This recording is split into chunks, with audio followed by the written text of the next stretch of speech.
Hey everybody, this is Candace Yvette with Black Women Aware. First, I'd like to say thank you to everybody who comes by and supports my page. It really does mean a lot to me. If you all can please press the like or dislike button and subscribe, comment, or even email me if you have any suggestions, questions, or concerns. My email is always going to be in the description box. Again, thank you for visiting my channel.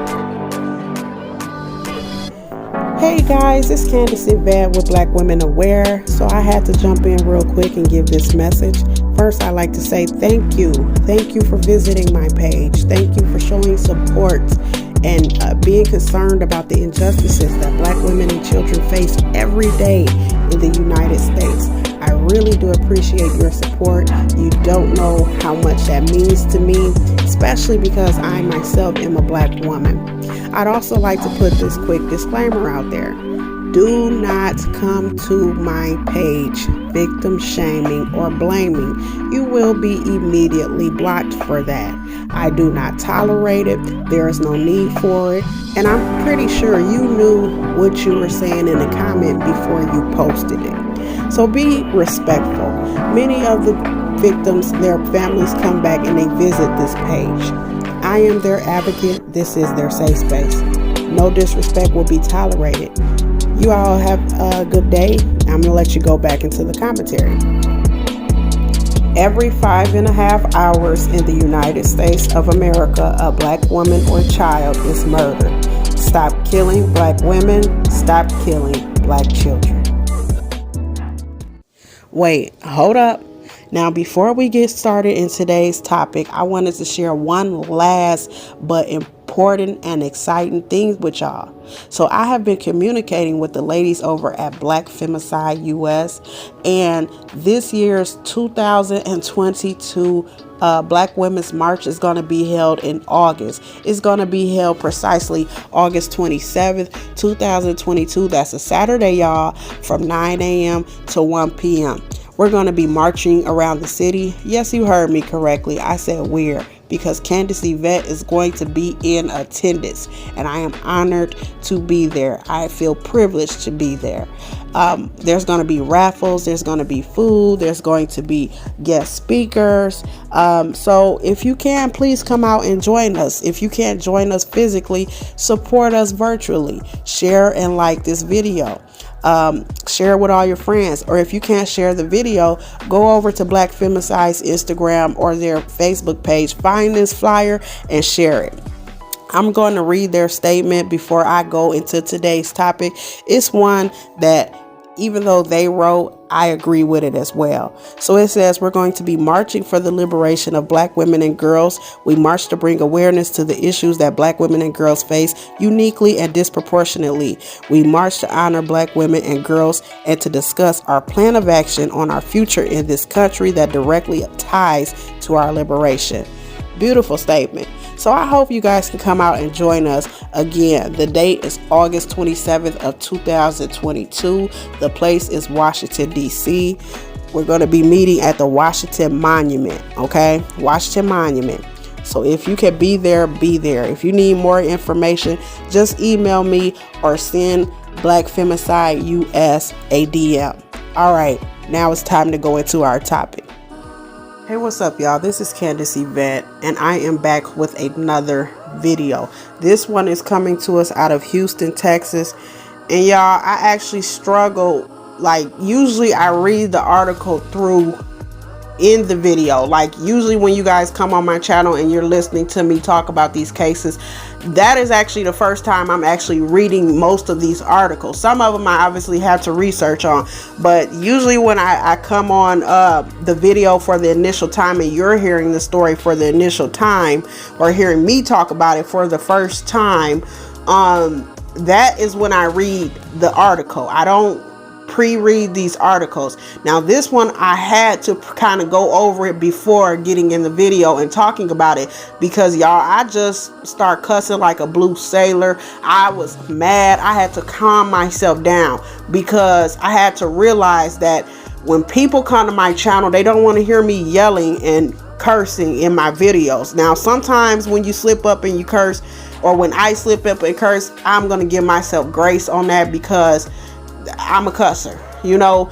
But with these kind of articles, I have to, before I record, I have to let myself get it all out. You guys will understand in just a second. Let's get into this. So it says, Kaya says Cherry Payton, 43, was sentenced last week to 30 years in prison in Fort Bend County for allowing her daughter, who was 12 at the time of the so-called marriage.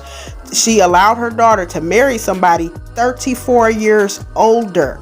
Okay, so this man is about 46, 47 years old at the time of this so-called marriage. In 2017, the daughter told her doctor that she had been S-word active with her so-called husband, who she told the doctor was 34 years older.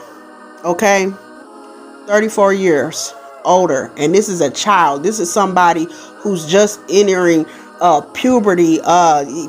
She got married the year before, so they reported it when she was 13. She got married at 12, so this is a motherfucking preteen, y'all. This is a preteen. Think about that. You're 12. When I was 12, I was still watching Pooh Bear and Tigger in the morning, wearing their shirts. I was into writing poetry and reading. I was not looking for no damn husband, and I'm not saying this young girl is, but what I'm saying is I had the mind of the child, so I can only imagine the trauma and brainwashing that this child has been through, and my heart goes out to her. That's what I'm saying.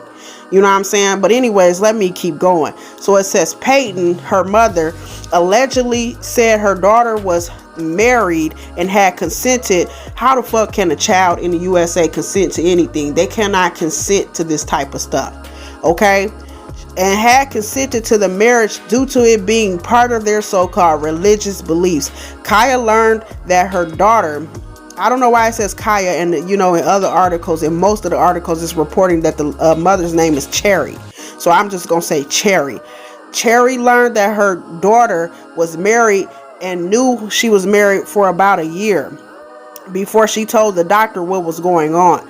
There were other incidents of suspected S-word abuse between Cherry and her very own daughter. Y'all see why I was cussing like a sailor before? I had to, y'all, I'm telling y'all, I had to keep cutting and recording again and cutting and because I was in here on 10, y'all. Let me keep going. KPRC TV says the deputies investigated the claims. They arrested the daughter's so-called husband, Steve Carty, 47. He was charged with aggravated S-word assault against a child. Deputies also learned that there was no record of a marriage license in the county, which established the marriage is not legal. Now in Texas, you have to be 18 to be married, but in some cases you can be 16. So obviously this child, when she so-called married at 12 or 13, you can't, it's not legal because the child is 12 or 13 years old. 16, even in some states, you can be emancipated and be considered an adult at 16. So in some cases I do understand, but you know, in my humble opinion, I still believe 16 is a little too young to be married, you know. But yeah, so they said that she got married off due to their Hebrew Israelite faith. Now, I don't know a lot about Hebrews Israelites or anything like that, but I do have someone that I know in my personal life who got off into that bullshit, and this person was mentally never too strong to me. Like, she's easily manipulated, and every 6 months if somebody spoon for her some bullshit, as long as it sounds good, she's gonna go along with it. So I refuse to argue with this person or debate with them or anything. Sometimes you have to let people hit the wall on some of this tomfoolery that they get themselves involved in. You know what I'm saying? I can't speak no more on this, y'all. I can't. Like, I'm too livid about it. I've been ranting and raving for the last hour outside of this video, just trying to get this video done on this case because it's so sick and twisted.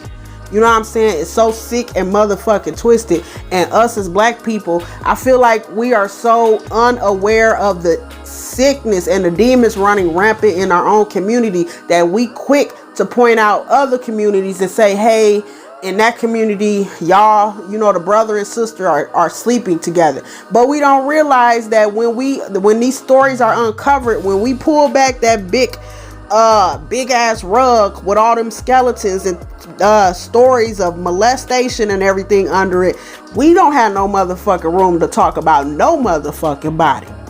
For real. You know what I'm saying? I'm looking at this lady's picture, and at first when I seen the picture, I said, how can a mother, especially a black woman, allow this to happen to her daughter? But then I remember it is a certain group of black women out there who are, one, mammified and male identified, then two, as I continue to look at this lady's picture, I realized the bitch ain't got no light in her eyes. She don't have no kind of light in her eyes. This ain't no, I don't even want to call her human, let alone mother. This is to me, in my opinion, a motherfucking being with a uterus. That ain't no mother y'all looking at.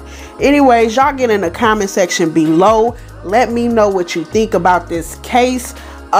Be respectful towards the child in the situation. I don't want nobody calling this little girl fast or none of that, because I will block your ass in the speed of motherfucking lightning. If you gonna blame anybody for this situation, blame her mother. I don't even want to start cussing, but blame this being with a uterus or that sick ass man, but don't blame that child. And one thing that I'm curious about is, why couldn't he just marry the mother? You know what I'm saying? And have a healthy relationship with her mother, not the child. You know what I'm saying?